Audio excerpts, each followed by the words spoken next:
আমাদের সংস্কৃতি, আমাদের সংস্কার সর্বদা থাকবে আমাদের সাথে। ভারতের মহান গ্রন্থ আর কাব্যের সম্পূর্ণ সংকলন। সাবস্ক্রাইব করুন তিলক।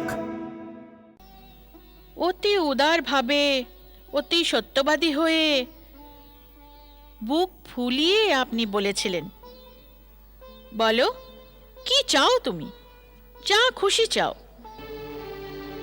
আমার দুটো বরদান আপনার কাছে আমানত স্বরূপ ছিল, আমি তাই যা মনে হয়েছে চেয়ে নিয়েছি। যদি আপনি না দিতে চান তবে না দেন, ভেঙে দিন নিজের প্রতিজ্ঞা। সারা পৃথিবীতে আপনার বদনাম হয়ে যাবে।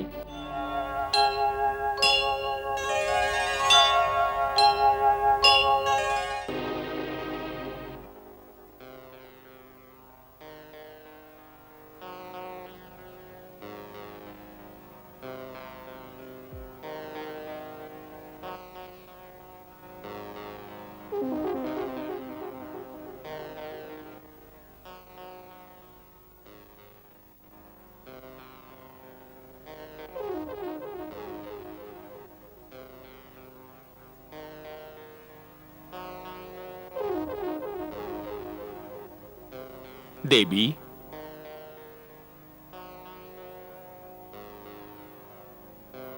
দেবী কৈকেয়ী,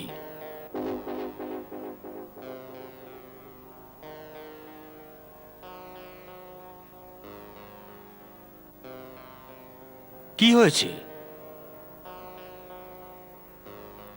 বলো, কি হয়েছে?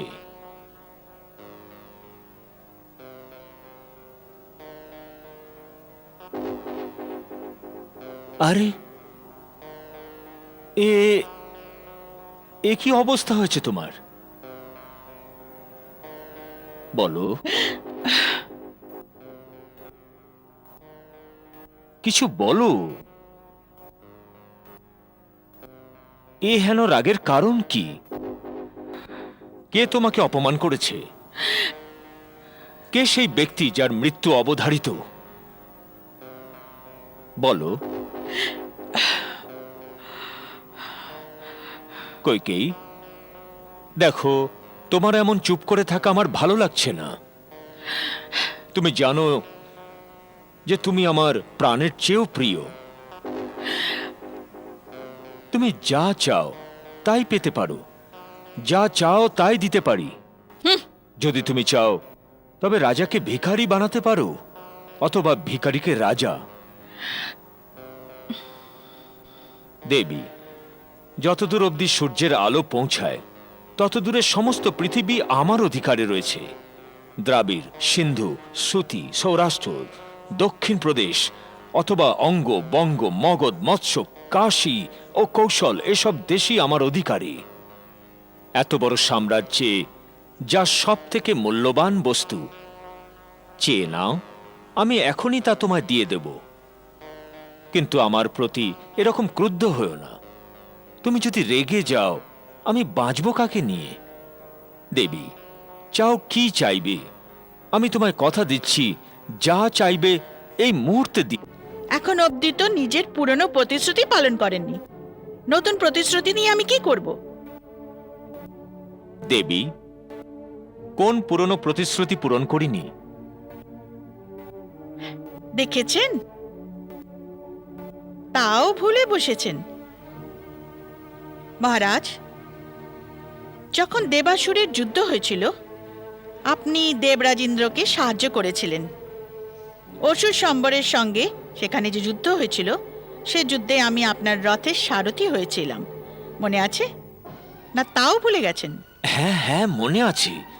এমন দক্ষতায় তুমি যুদ্ধক্ষেত্রে রথ চালিয়েছিলে যে বড় বড় যোদ্ধারাও অবাক হয়ে গেছিলেন। আর সেই যুদ্ধে যখন আপনি বর্ষার আঘাতে ঘায়েল হয়ে অজ্ঞান হয়ে গিয়েছিলেন, যদি আমি সেই সময় শত্রুদের মাঝখান থেকে রথ বের করে না নিয়ে আসতাম, তাহলে আপনার প্রাণ বাঁচত না। আমি রথকে এক নির্জন স্থানে নিয়ে আসি এবং সেখানে আপনার খুব সেবা করি। এর ফলে আপনি জ্ঞান ফিরে পান, আপনি প্রাণে বাঁচেন, আর আপনি নতুন জীবন ফিরে পান। মনে আছে তো? মনে আছে, সবকিছু মনে আছে। সেদিন থেকে আমি আমার জীবনকে তোমারই দান বলে মনে করি। যখনই বলবে তোমার জন্য নিজের প্রাণ দিয়ে দেব। আপনার প্রাণ নিয়ে আমি কি করব? আমি তো কেবল আপনাকে মনে করিয়ে দিচ্ছি। সে সময় আপনি বলেছিলেন, প্রাণপ্রিয়া, তুমি আমার প্রাণ রক্ষা করেছো। আমি তোমায় 2টো বরদান দিচ্ছি। বলো, কি বর তুমি চাও? হ্যাঁ হ্যাঁ, কিন্তু তখন আমি বলেছিলাম, মহারাজ, আমার এই 2টো বরদান আপনার কাছে আমানত করে রেখে দিন। যখন প্রয়োজন হবে চেয়ে নেব। হ্যাঁ হ্যাঁ, এখন আমার কেন যেন মনে হচ্ছে যে আমি সে সময় কৃপণতা করেছিলাম। তুমি যে বীরত্ব দেখিয়েছিলে তার জন্য তোমায় 2টো নয় 4টে বর তোমায় দেওয়া উচিত ছিল। 4? মহারাজ, বলো। আগে তো আপনি 2টোই পূরণ করে দিন, তাই যথেষ্ট। কিন্তু তা পূরণ করতে অসুবিধাই বা কোথায়? তুমি এক্ষুনি চাও, আমি প্রতিজ্ঞা করছি যে যা চাইবে আমি তা পূরণ করে দেব। আমি অনেক দিন ধরে শুনেছি এই ধরনের কথা। এখন আর আপনার কথায় আমি বিশ্বাস করি না। দেবী, একজন রঘুবংশীর কথা বিশ্বাস করছো না? রঘুবংশে সবাই এটাই মেনে আসছে যে প্রাণ যাবে কিন্তু কথার অনড় হবে না। মহারাজ, এরকম মিষ্টি মিষ্টি কথা আমাকে আর বলবেন না। দেখো, তুমি আমার প্রাণের থেকেও প্রিয়। আমি তোমার শপথ করছি। আমার শপথ? হ্যাঁ। আমার থেকেও প্রিয় নিশ্চয়ই কেউ আছে। হ্যাঁ, রাম। তবে রামের শপথ কেন করলেন না? রামের শপথ? ঠিক আছে, তোমার জন্য আমি রামের শপথ করে বলছি যে তুমি যা চাইবে এক্ষুনি দিয়ে দেব। দেবেন? হ্যাঁ হ্যাঁ, কিন্তু তার আগে তোমায় আমার একটা কথা রাখতে হবে। কি?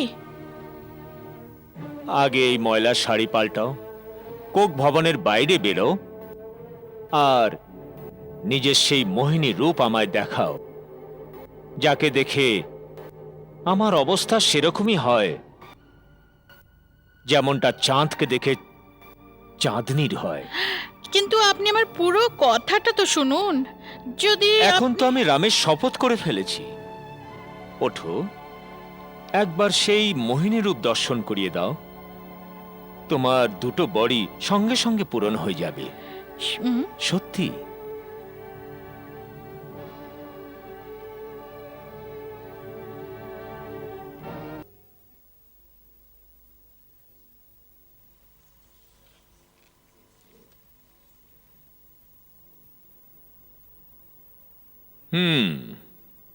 এখন মনে হচ্ছে দশরথের মনের মধ্যে বিরাজমান এক সম্রাজ্ঞী।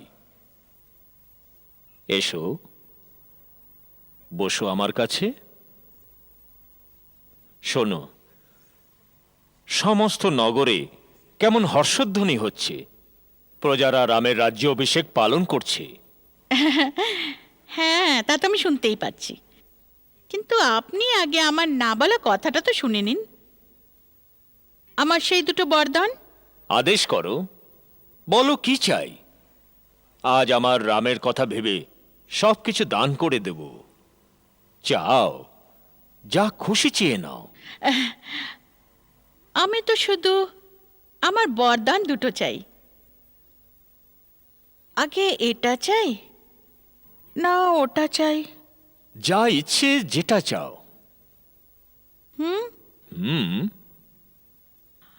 আপনি বলুন।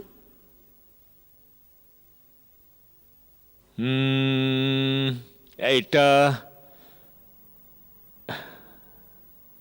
এটা চেয়ে নাও। চাই? হ্যাঁ হ্যাঁ। আমার এই বরদান বলছে, অযোধ্যার রাজা আমার ছেলে ভরত হবে, রাম নয়। কি? ভরত? হ্যাঁ মহারাজ, ভরত। আর দ্বিতীয় বরদান, রামের 14 বছরের জন্য বনবাস।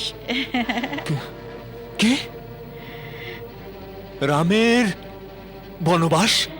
হ্যাঁ মহারাজ, 14 বছর রাম তপস্বীর মতো মুনির বেশে বনে থাকবে।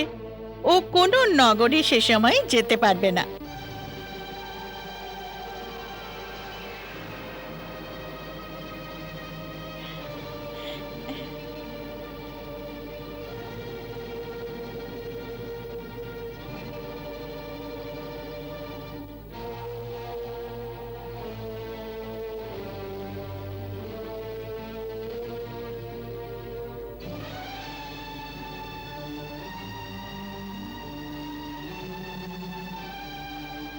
আরে,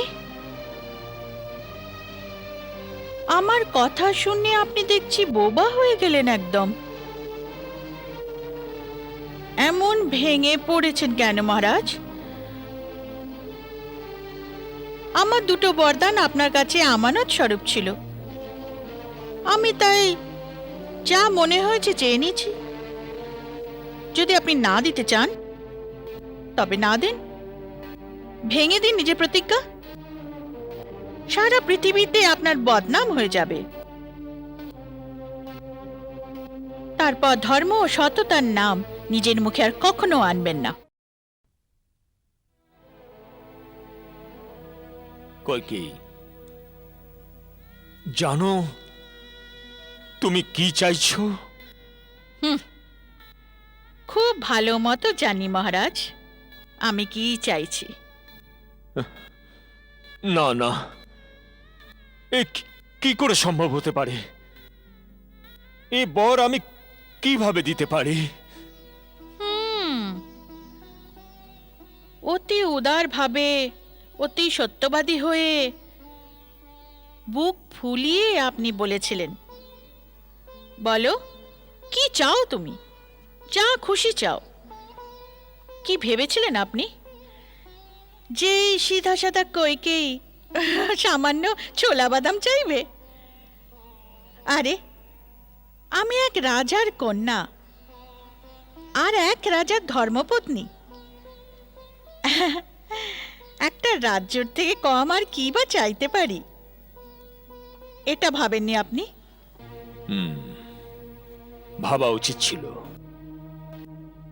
কিন্তু ভাবিনি। এতে তোমার দোষ নেই, কারণ আমি তোমার আসল রূপকে চিনতে পারিনি। আমি যাকে একটা হীরের হার ভেবে গলায় পড়ে ঘুরছিলাম, তা আসলে বিষধর সাপ। মহারাজ, আপনি তো নারীদের মতো গালাগাল করছেন। কিরকম বীর পুরুষ আপনি! আমার তো ভীষণ হাসি পাচ্ছে। তুমি কি হাসবে? হাসবে তো পুরো পৃথিবী আমায় দেখে, রানী। যখন লোকে বলবে বৃদ্ধ স্ত্রীর মোহে এমন অন্ধ হয়ে গেছে যে রামের মতো ধার্মিক পুত্রকে বনে পাঠিয়ে দিয়েছে, আমি তাদের কি উত্তর দেব? আর যখন কোনো বীর পুরুষদের সভায় কেউ আপনাকে জিজ্ঞেস করবে যে স্ত্রী আপনার প্রাণ রক্ষা করেছেন, আপনি যার কাছে ঋণী, যাকে আপনি নিজের ধর্মের শপথ নিয়ে কথা দিয়েছিলেন, যখন সেই বিচারী আপনাকে সেই কথা পূরণ করতে বলল, তখন আপনি ভীরুর মতো আপনার কথায় খেলাপ করলেন আর হেরে যাওয়া জুয়ারির মতো কেঁদে উঠলেন। তখন আপনি কি উত্তর দেবেন মহারাজ? স্বর্গ থেকে আপনার পূর্বপুরুষরা আপনার কি প্রশংসাই না করবে? কইকেয়ী, তুমি আমায় নিঃস্ব করে দিয়েছ, নিঃস্ব করে দিয়েছ। নারী তো দেবীর রূপ হয়, কিন্তু তুমি আমার বংশকে ধ্বংস করতে এসেছো। হে ভগবান, আমি এমন নারীকে কেন বিশ্বাস করলাম? এরকম বাজে কথা কেন বলছেন মহারাজ? আমি তো কোনো পরস্ত্রী নই, আর ভরত কি আপনার পুত্র নয়? ঠিক আছে, এখন আমার সম্পূর্ণ বিশ্বাস হয়ে গেছে যে আপনি আপনার প্রতিজ্ঞা পূর্ণ করবেন না। মন দিয়ে শুনে রাখুন, রামের অভিষেকের আগে আপনাকে আমার চিতায় আগুন দিতে হবে। আজ অযোধ্যার রাজ দরবার দিয়ে হয় রাম বনে যাবে, নয়তো কইকে সব যাত্রা বেরোবে। কারণ এরকম অধার্মিক, কথার খেলাপি কাপুরুষ রাজার পত্নী হওয়ার থেকে ঢের ভালো নিজের প্রাণ ত্যাগ করে দেওয়া। এরকম রূঢ় শব্দ মুখ থেকে বের করো না প্রিয়ে। কে তোমার মনে এরকম খারাপ চিন্তা ঢুকিয়ে দিয়েছে? কে আমাদের প্রেম ও বিশ্বাসের মাঝে বিষ ভরে দিয়েছে? ভরত আর রাম তো আমার দুই নেত্র। তুমি ভরতকে রাজা করতে চাও, আমি মেনে নিচ্ছি। আমার রামের রাজ্য লোভ নেই। ও তো রাজসভাতেই না বলে দিয়েছিল। ভরত যদি রাজা হতে চায়, তবে আমি প্রাতেই ভরত ও শত্রুঘ্নকে ডাকিয়ে নেব। অন্য লগ্ন দেখে ভরতকে রাজ্য দিয়ে দেওয়া হবে। কিন্তু রামকে বনবাসে পাঠানোর কথা তোমার মন থেকে মুছে ফেলো। তোমার দ্বিতীয় বরদান ফিরিয়ে নাও রানী, ফিরিয়ে নাও। কখনো না, এ কখনো হতে পারে না। যদি আপনি দিতেই চান, তবে দুটো বরই দিতে হবে। আমি আজই রামের বনে যাওয়া নিজে চাই।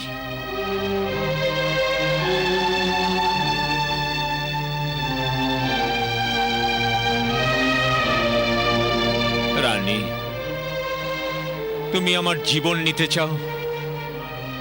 আমি এখনই তা তোমায় দিয়ে দিচ্ছি। কিন্তু রামকে আমার থেকে দূরে সরিও না, দূরে সরিও না রানী। মহারাজ, রাম যদি আপনার এতই প্রিয়, তবে ওর শপথ দিয়ে আমাকে কথা দেবার দরকার কি ছিল? ভারী উদার হয়ে, দানী হয়ে কোন মুখে বলেছিলেন চাও চাও কইকেই, যা চাইবে তাই দেব? মহারাজ দশরথ, রঘুকুল শিরোমণি, আপনার সেই রঘুকুলের রীতি এখন কোথায় চলে গেল? প্রাণ যাবে, তবু কথা নড়বে না।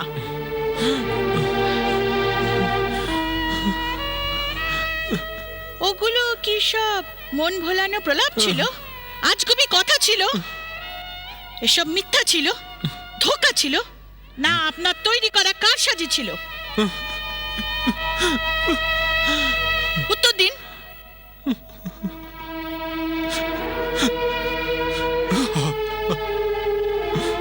হে ভগবান, তুমি আমার এ কেমন পরীক্ষা নিচ্ছ? আমি রামকে কিভাবে মুখ দেখাবো? কোন মুখে বলবো যে রাম, তুমি আর রাজ্যের অধিকারী নও? হে রাম,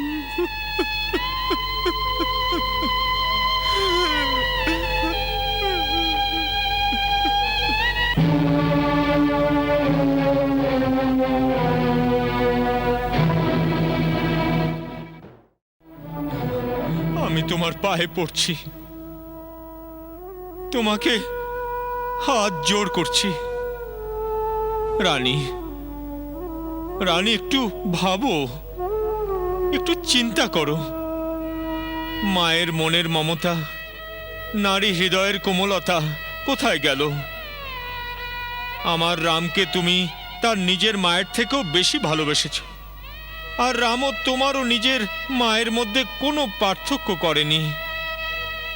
দেখো দেখো, শেষে কিন্তু তুমি অনেক বড় কলঙ্কের ভাগীদার হবে।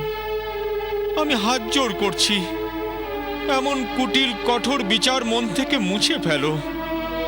আমি তোমার পায়ে পড়ছি, তোমার পায়ে পড়ছি। আর বেশি কান্নাকাটি করবেন না মহারাজ।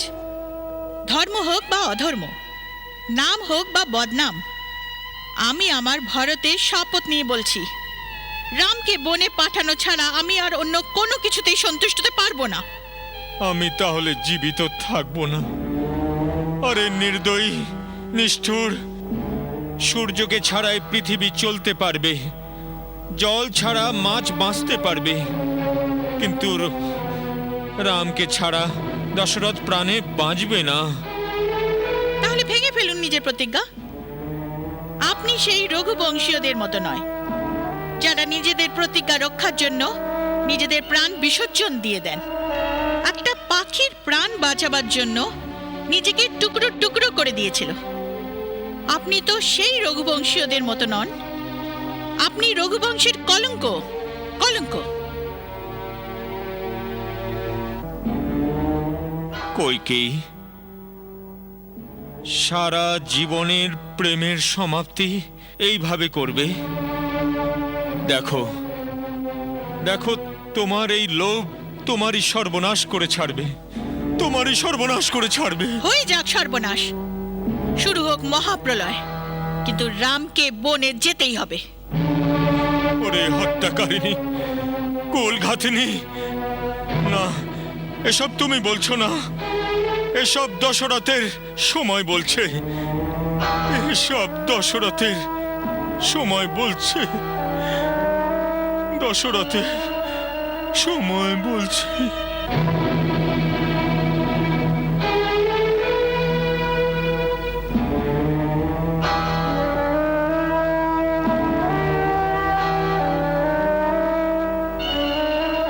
আবার অজ্ঞান হয়ে গেছে।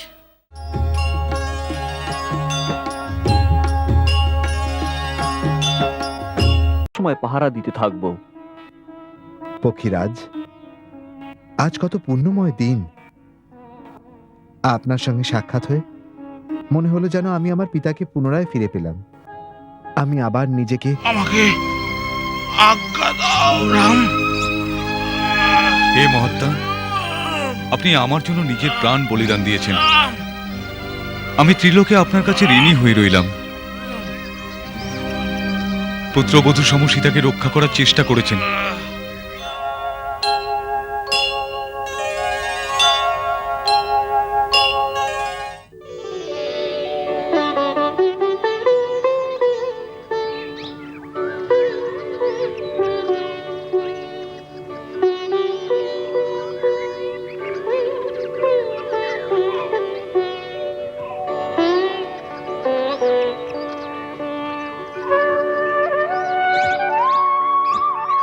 দাদা, নদীর জলের শব্দ শোনা যাচ্ছে। মনে হয় গোদাবরী নদীর কাছে এসে গেছি। আমরা মনে হয় পঞ্চবটির কাছাকাছি এসে গেছি। ওই দেখো, ওটা কি?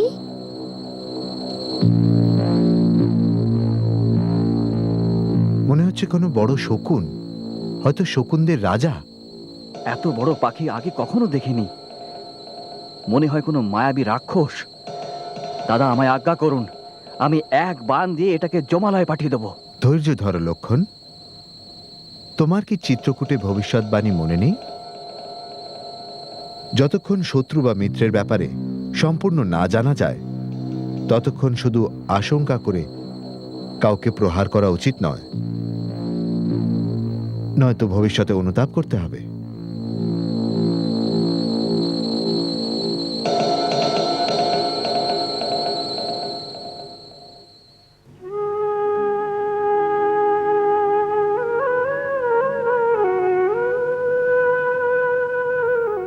আমি রঘুবংশী মহারাজ দশরথের পুত্র রাম আমার ভ্রাতা আর পত্নীর সাথে আপনাকে প্রণাম জানাই।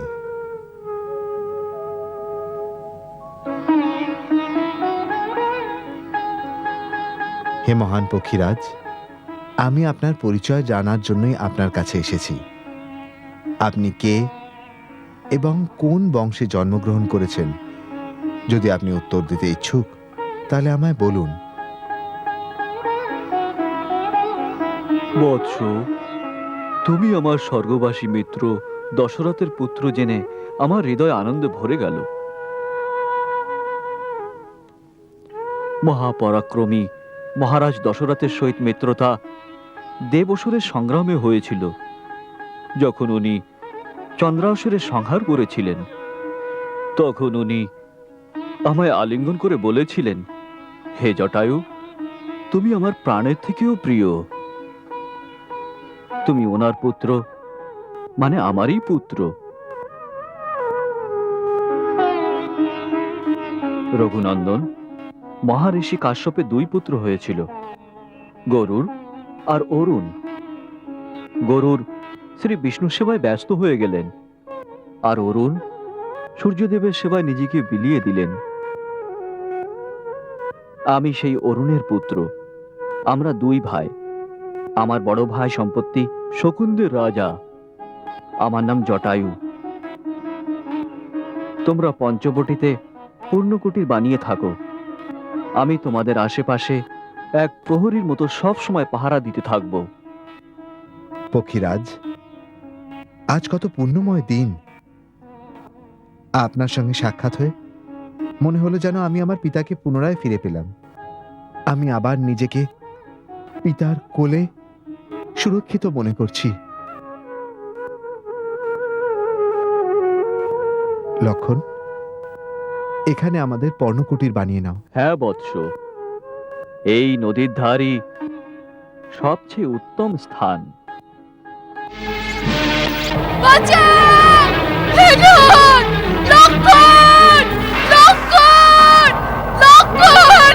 সীতা, সীতা, আমার কন্যা, আমি আসছি।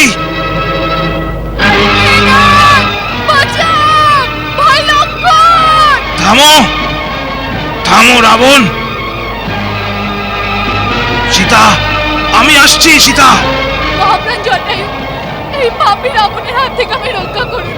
যদি আপনি না পারেন, তাহলে কি আর্যপুত্র রঘুবীর আর ভাই লক্ষণকে আমার খবর দিন। যান, তাড়াতাড়ি যান, আমার সহায়তা করুন। তুমি চিন্তা করো না কন্যা, আমি বেঁচে থাকতে এ তোমাকে নিয়ে যেতে পারবে না। রাবণ, তুমি তো বিরাট বীর আর পরাক্রমী জানতাম। এক নিঃসহায় নারীকে এরকম চোরের মতো নিয়ে যাওয়া অনুচিত কর্ম তোমায় শোভা দেয় না। তুমি বিদেয় কুমারীকে ছেড়ে দাও। ও ধর্মপ্রাণ আর পতিব্রতা স্ত্রী। ওকে বলপূর্বক অপহরণ করলে তুমি নিশ্চিতই বিনাশপ্রাপ্ত হবে। বৃদ্ধ জটায়ু, রাবণকে শিক্ষা দিতে এসেছো। যাও, গাছের ডালে বসে আরাম করো। আমায় বাধা দিয়ে আমায় ক্রোধান্বিত করে তুলো না। পাপী, আমি বুড়ো অবশ্যই, কিন্তু এখনো তোমার মতো অহংকারীর অহংকার ভঙ্গ করতে পারি। সীতা আমার পুত্রবধূর সমান। আমি নিজের প্রাণ দিয়েও তাকে রক্ষা করব। আজ তোমার মৃত্যু আমার হাতে। বৃদ্ধ জটায়ু, রাবণকে শিক্ষা দিতে এসেছো। যাও, গাছের ডালে বসে আরাম করো। আমায় বাধা দিয়ে আমায় ক্রোধান্বিত করে তুলো না। পাপী, আমি বুড়ো অবশ্যই, কিন্তু এখনো তোমার মতো অহংকারীর অহংকার ভঙ্গ করতে পারি। সীতা আমার পুত্রবধূর সমান। আমি নিজের প্রাণ দিয়েও তাকে রক্ষা করব। আজ তোমার মৃত্যু আমার হাতে।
লজ্জা হওয়া উচিত।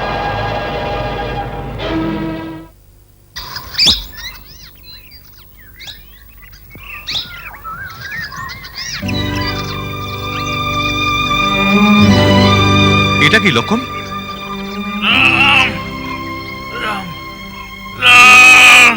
জটায়ু,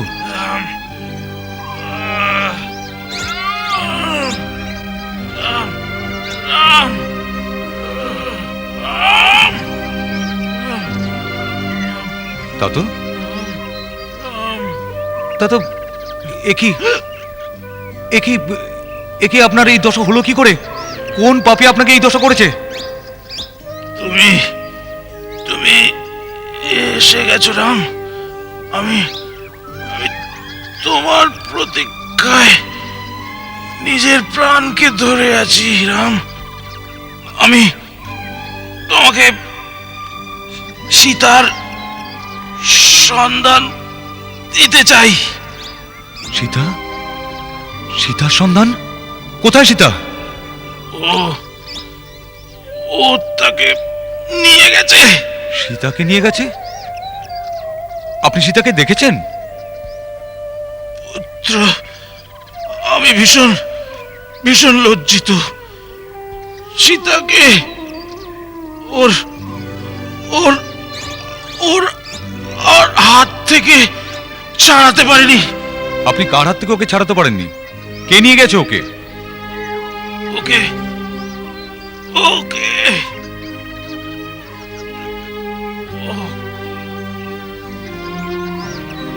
ওকে ওকে পাপী রাবণ নিজের রথে বসিয়ে আকাশ পথে নিয়ে নিয়ে গেছে রাম। আকাশ পথে? হ্যাঁ হ্যাঁ, রাবণ? রাক্ষসরাজ রাবণ ওকে উঠিয়ে নিয়ে গেছে। সে বেচারি চারিদিকে সাহায্যের জন্য চিৎকার করছিল। আমি আমি রাবণকে ধরতে চেষ্টা করেছিলাম। ওর সঙ্গে যুদ্ধ করেছি, কিন্তু সে তার চন্দ্রহাস খড়গ দিয়ে আমার আমার ডানা কেটে দিয়েছে। আর আমি আমি মাটিতে আছড়ে পড়েছি।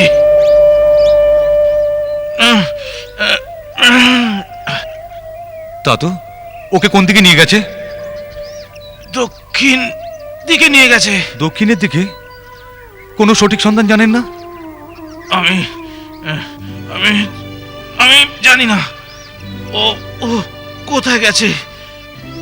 সীতা, আমার কন্যা, খুব কাঁদছিল। রাম, বৎস, শীঘ্র ওকে এই বিপদ থেকে মুক্ত করো। নিজের স্ত্রীকে রক্ষা করা প্রত্যেক স্বামীর প্রথম কর্তব্য রাম। হে মহাত্মা, আমি আপনাকে কথা দিলাম, যেখানেই ওই পাপী যাক না কেন, আমার হাত থেকে কেউ ওকে বাঁচাতে পারবে না। ধরণী, আকাশ, পাতাল, ও যেখানেই লুকিয়ে থাক, আমি তাকে খুঁজে বের করে সেখানেই তার চিতা জ্বালিয়ে দেব। এমনকি আমার হাত থেকে ওকে স্বয়ং ব্রহ্মাও বাঁচাতে পারবেন না। তোমার তোমার সংকল্প সফল হোক রাম। এবার আমি যাই যাই আমার বন্ধু দশরথের কাছে। আমাকে আজ্ঞা দাও রাম। হে মহাত্মা, আপনি আমার জন্য নিজের প্রাণ বলিদান দিয়েছেন। আমি ত্রিলোকে আপনার কাছে ঋণী হয়ে রইলাম। পুত্রবধূ সম সীতাকে রক্ষা করার চেষ্টা করেছেন। আমি ওই রাবণকে বধ করে এই চরম অন্যায়ের প্রতিশোধ নেব। তোমার কাছে তোমার কাছে তোমার কাছে আমি এটাই আশা করেছিলাম। আপনার কাছে আমার একটা প্রার্থনা, যখন আপনি পরলোকে গিয়ে পিতা দশরথের সম্মুখীন হবেন, তখন পিতাশ্রীকে সীতাহরণের এই বৃত্তান্ত কখনোই শোনাবেন না। আমি আপনাকে কথা দিলাম, যদি আমি তার পুত্র রাম হই, তবে রাবণ সপরিবারে শীঘ্রই তার শ্রীচরণে পৌঁছে এই কাহিনী তাকে স্বয়ং শোনাবে। উনি উনি তোমাকে তোমাকে আমাকে বিজয়ী করবেন পুত্র।